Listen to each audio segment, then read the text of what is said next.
Hey friends, hello and welcome back to this YouTube channel.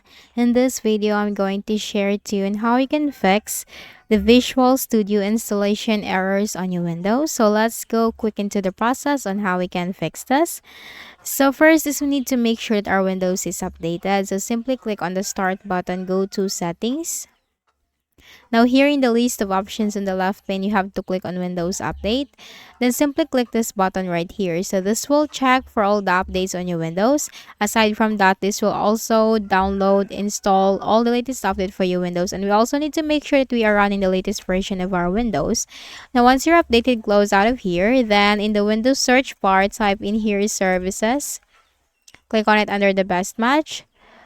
Click on one service and press the W key. Look for the Windows Update service. This one, make a right click, select Properties. Startup type, make sure that it's automatic service status, make sure that it's running. Then you have to click on OK and simply close out of here.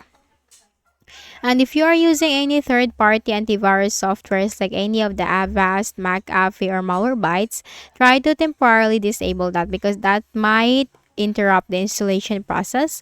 So here in my case, I am using the Malwarebytes. So in your case, if you are using this, or also with the Avast and McAfee, then we need to temporarily disable that. On how we can do that, you just need to simply click on the I need to close it from here. Then click on the Show Hidden Icons in the taskbar. And here you'll find your third-party antivirus softwares. Make a right click and then select Quit Malwarebytes. And after that, we can also, or after you have disabled the third-party antivirus softwares, try installing the Visual Studio again.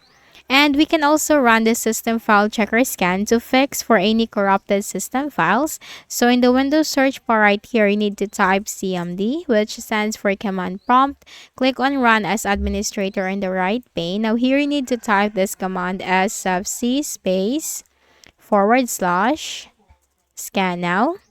It's SFC space / scan now, hit enter. So this will fix for all corrupted system files and check for any integrity violations. So while the process is going on, do not close the window. You can just simply minimize by clicking on the minimize button, but do not close the window. You need to let this to be completed. And once this is 100% completed, close out of here.